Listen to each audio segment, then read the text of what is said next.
Hello, YouTube! Today we are going over a fun new build, thanks in part to our good friend Lil Wych, who, whenever I was saying I didn't like ball builds, wanted to show me some fun things that we can do with Light Fantastic. So to begin with, we kind of used the Reflux and the Brainstormer, because those, as Wych likes to call them, noodles, the tendrils that come out, help Light Fantastic a lot in kind of getting over that tracking issue that Light Fantastic likes to have sometimes, where it doesn't really want to track the enemy you're shooting. So that seemed to really help it out and kind of jitter it a little bit and get it to track better. From there, we kind of found out and realized, of course, the Blade Fury is a wonderful and great gun that's come out, but if you combine that with a static charge, you get those same tendrils, and it does the same effect. So from there, we just kind of came up with a pretty crazy ball build, and we are calling this Ballmonation. Ball, Abomination, Ballmonation. So, to get into it exactly, we're using the Blade Fury with the Kill Stack Anoint, or killing an enemy grants 13% weapon damage and reload speed for 25 seconds, and it does stack effects. We do have a Psycho Stabber on here specifically for when we're fighting Hemo, so that we can hit ball. We're actually going to switch over to a different augment we'll talk about in a little bit and get a little bit more melee damage out of ball. And the Guardian Angel with the Phasflare Orbanoid, which does 200% more damage for the orb. And as always, I do like to run an EMP5 on my builds just for some running speed. You can throw the Free Radical on there if you like to have a different fight for your life gun, but however, with as much melee damage as you're doing with this with this build, the Blade Fury just honestly does enough even in Fight for Your Life. There's a few different shields you can run. However, getting the immediate damage from the Revolter whenever you start your action skill, while Ball is ramping up to its full potential of damage as you're getting kills, really just seemed to be the overall quickest and most desirable effect. If you do want to run an element matching Old God, that is still a very viable shield and it still does a lot of good and fun things. It's just not quite as min maxy. On the grenade, you can run a few different grenades. If you want to run a It's Piss for a little bit extra debuff, you can. However, just Fish Slap is an amazing melee grenade. It's just an all around just ridiculous damage grenade. The main thing that we're having there is the action skill and corrosive damage, so that whenever our ball does go away, we get a little bit of a boost in damage and we have a little bit more coverage of our damage types. For Calm, you can run a couple of different things. The Phazerker is decent if you prefer a cooldown, and if you want to run a Reflex and a Brainstormer, I would say use the Phazerker over the Muse, just because it's not going to be a melee setup, and Phazerker giving you the extra gun damage and cooldown is better in that particular setup. The Stone did some pretty fun things with the do harm stacks we're going to talk about in a little bit. However, overall, it just didn't feel quite right and didn't really feel true to the build. So after quite a bit of testing, the Muse was found to just be the overall best calm. Now, if you have a 65 that still has the 3 Illuminated Fist in it, like it used to roll on 65 before they fixed that bug, that is definitely going to be the preference, with a preference of splash damage, action skill damage, and melee damage for your passive rolls, and 2 Laid Bare. That's going to be the ideal God roll comp. However, if you don't have a 65 with 3 Illuminated Fist, I would suggest a Illuminated Fist. And while this one has 3 Jab and 1 Laid Bare, I would actually swap those. 1 Illuminated, 3 Laid Bare, and 1 Jab, with the same splash damage, active skill damage, and melee as passives. Now, with the static charge specifically, we want to make sure we have the static charge so that we get those tendrils coming out. With that, there is some fun things you can do with Knife Drain, just because that gets you extra life back. So if you are somebody who likes to play a little safer, that is going to be something that is viable. However, it was found that the stones were a lot better and just absolutely gave you better damage. Now, since we are already running an action skill and corrosive, our revolter is giving us shock, and we're running a cryo ball. The radiation stone is going to be the one that is just overall going to be benefiting the build the best for how we have it set up. If you decide to run Old God and say corrosive ball or whatever you do there, I would just change the stone to make sure you're still getting multiple elements and covering multiple bases than just trying to stack up multiple of the same elements. So with that, guys, let's go ahead and get into the skill tree. And I will warn you, it looks a little odd, especially for some of the things we're used to in Melee. So the first thing you might notice is we didn't pick up Combo Breaker. So after quite a few tests and trying to figure out what was going on with Ball, sometimes being too short, sometimes not really coming back right away, not really proccing the way we wanted it to, it was just kind of found that Combo Breaker was slowing the build down. And when we actually timed it, it was by pretty significant portions, like 15 to 20 seconds slower because of Combo Breaker being picked up. So we decided not to do that. And there's a little bit more in Blue Tree we'll go over what we did with instead. We go ahead and pick up 5 in Heavy Rain for the projectile speed and splash damage, 5 in No Mistakes in Nature for the extra melee damage, 2 in Trust in Yourself for the extra reload speed, and this is where that point in Combo Breaker went.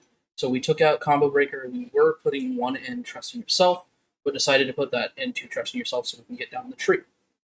3 in Go with the Flow for the extra gun damage on any enemies that do actually get frozen whenever we are using Ball. Sometimes Ball just kind of destroys things, but if it's just on the outside of Ball, they still can get frozen, which just allows us to have a little bit more gun damage at what we're shooting. 5 in Joyful Freedom for the extra melee damage. After some tests with Burn Both Ends, it was found that even though it is kind of nice to have Burn Both Ends as a consistent damage, instead of just a 12-second duration after your action skill starts, and Ball does last for 24 seconds, so it's only up about half the time of Ball. We kind of just found that the extra melee damage it gives in those 12 seconds really benefited it more than having to stack up from getting damage from something else, especially because we're not running like a driver class mod where we're damaging ourselves. Burn Both Ends on this instance, just we're not getting hit enough because we're killing things faster than they're hitting us.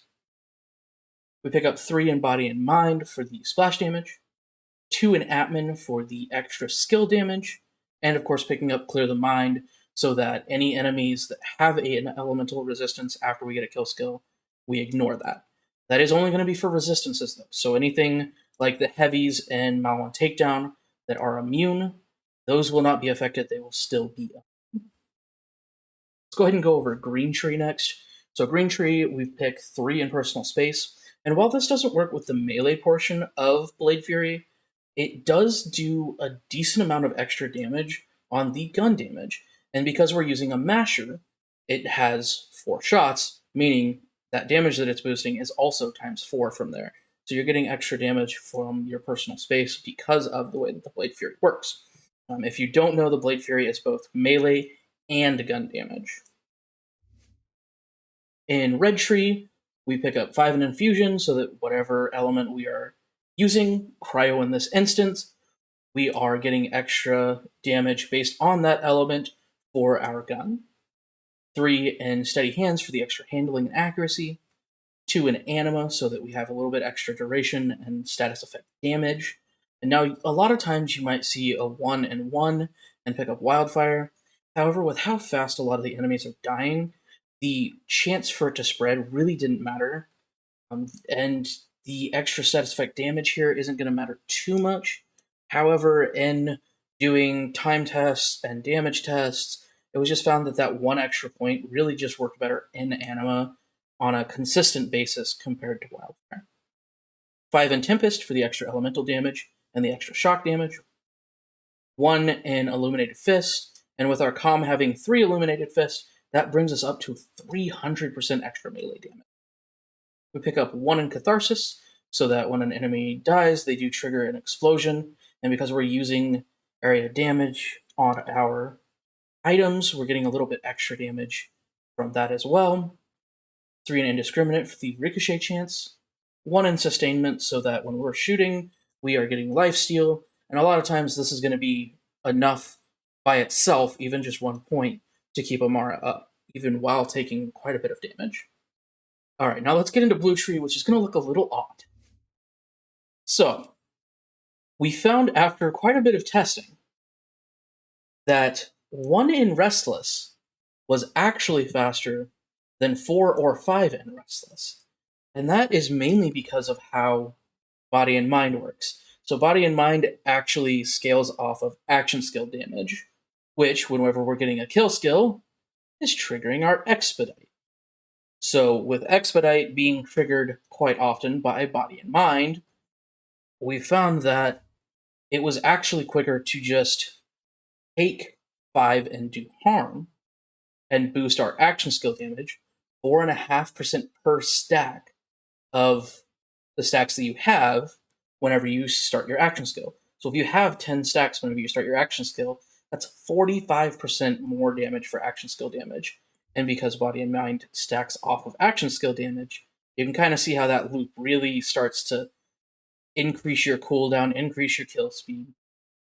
So after quite a bit of tests and talking back and forth and trying to figure out the best ratio of do harm to Restless, we tested all the way from 0 to 5 in Restless, and it was found that the best one was actually 5 and 1. Now, we do pick up 3 in Fast Hands for the reload speed, 1 in Violent Tapestry for the extra status effect chance, and like I said, we do go ahead and pick up 5 points in do harm, so that we have up to 45% extra action skill damage whenever we start using our ball. 1 in Alacrity for the extra reload speed, 1 in Ascendant, so that Expedite actually goes up to a 15% faster cooldown rate, 3 in Laid Bare with the extra 2 from our comm, bringing us up to a 41.7% damage decrease for the enemies. So basically, anytime you're especially fighting a boss, you want to make sure you have Laid Bare applied to them so that they have a debuff on them and you're doing.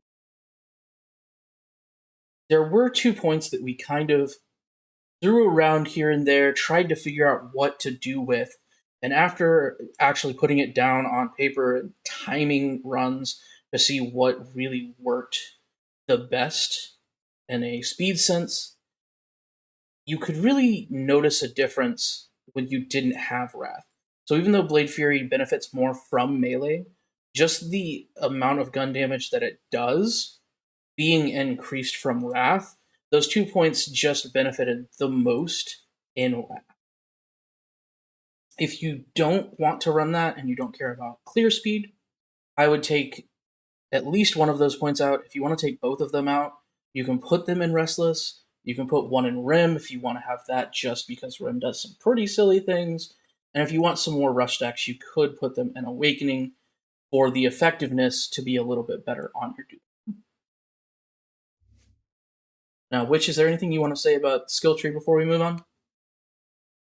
The only thing I want to mention is, yeah, it's super weird, but we did the time testing, and this setup was significantly faster for not only mobbing and bossing, and it just works. You just gotta try it. Yeah, and a testament to that, whenever we did, we were mainly just doing, for the speed runs, we were mainly just going to Volks to see how it does for that mobbing section, and then a bossing section with the Volks. And it was like 30 seconds faster at the end of the day doing it this way than with like your 4 or 5 out of Restless. Now, guys, with all of my builds, as always, I like to point out that I do have all of the Guardian rank perks. So if you don't have Groundbreaker and you don't have Hollow Point, you are going to see a damage decrease, especially on this build because of the way Groundbreaker works. Melee attacks, and we're using a lot of melee, will trigger an Aftershock dealing 25% of melee damage you have dealt over the last 5 seconds. So because we're dealing melee and gun damage with our Blade Fury, we're getting damage from our radiation, we're getting damage from our corrosion, we're getting damage from our revolter. Whenever Groundbreaker procs on this build, it does some insane damages. We've seen it just do some absolutely crazy numbers and just delete bosses when it has proc. It also scales off a ball damage, and you're hitting. I mean, I damage cap with it a few times, so even getting 10% of that on your melee, it you hit hundreds of millions just from your melee alone. All right, guys, so that has been the build section. Let's get into a little bit of mobbing and bossing so you guys can kind of see what this looks like whenever we are actually fighting things and you can get a better representation. We'll catch you on the other side.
All right, guys, that has been the build. I hope you've enjoyed.